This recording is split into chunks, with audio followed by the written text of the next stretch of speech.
பெரியார் பிறந்த மண்ணில் வெற்றி கழகத்துடைய தலைவர் இங்கே வருகை தந்திருக்கிறார்கள். காலத்தின்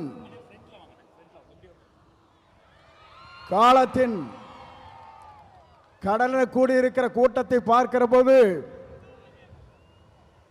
நாளை தமிழகத்தினுடைய முதலமைச்சர் என்ற வரலாற்று படைக்கிற கூட்டமாக இந்த கூட்டம் இங்கே இருக்கிறது. எல்லோரும் சொன்னார்கள்,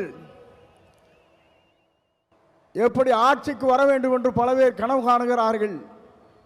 ஆனால் தமிழ்நாட்டு மக்களை பொறுத்தவரையிலும் நாளை தமிழ்நாட்டை ஆளப்போவது புரட்சி தளபதி தான்.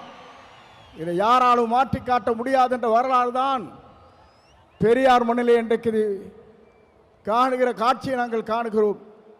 சமுதாயம் என்பது தந்தை பெரியார் அவர்கள் குறிப்பிட்டதைப் போல ஏழை மக்களுடைய கண்ணீரை தீர்ப்பதற்கு ஒரு நல்ல தலைமை வேண்டும் என்று பல நாட்களாக மக்களுடைய கனவு இன்றைக்கு நிறைவேற்றப்பட்டிருக்கிறது. மிக விரைவிலேயே தான் அந்த கனவு என்பது எல்லோரும் கூடுவார்கள், கூட்டம் கூடும், கலைந்து போகும். ஆனால் நம்முடைய கூட்டத்தை பொறுத்தவரையிலும் எதிர்கால தமிழகத்தை உருவாக்க இருக்கிற வெற்றி கழகத்துடைய தலைவர் அவருடைய வரலாற்றை படைப்பதற்கு இங்கே பெருந்திரளாக இங்கே வருகின்றிருக்கிறீர்கள்.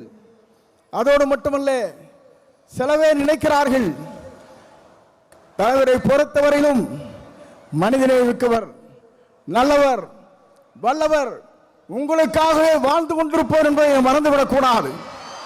ஏனென்று சொன்னால் ஒரு ஆண்டுக்கு 500 கோடி ரூபாய் வருவாய் அது தேவையில்லை என்று விட்டு மக்களுக்கு பணியாற்றுவதற்கு ஒரு தலைவர் வந்திருக்கிறார் என்று சொன்னால் உலக வரலாற்றில் புரட்சி தலைவரை பார்த்தேன், இன்றைக்கு புரட்சி தளபதி இன்றைக்கு காணுகிறேன். ஆகவேதான் மக்கள் இங்கே திரண்டிருக்கிறார்கள். என்னை பொறுத்தவரையிலும் இது தீர்ப்பளிக்கிற கூட்டம்.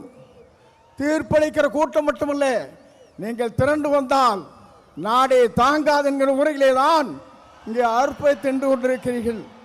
உங்களை பொறுத்தவரையிலும் எதிர்காலம் பிரகாசமுள்ள எதிர்காலமாக மாறப்போகிறது. எல்லோரும் சொன்னார்கள், எவ்வளவு வெற்றி வரப் போகிறான் சொன்னார்கள். 234 அவர் ஆரை விரல் காட்டுகிறாரோ அவர் தான் தமிழ்நாட்டில் சட்டமன்ற உறுப்பினர் என்ற வரலாற்றை படைக்கின்ற அளவிற்கு நீங்கள் வாருங்கள், வெற்றியை தேடித்தாருங்கள் என்று அழைத்து விடைபெறுகிறேன். நன்றி, வணக்கம்.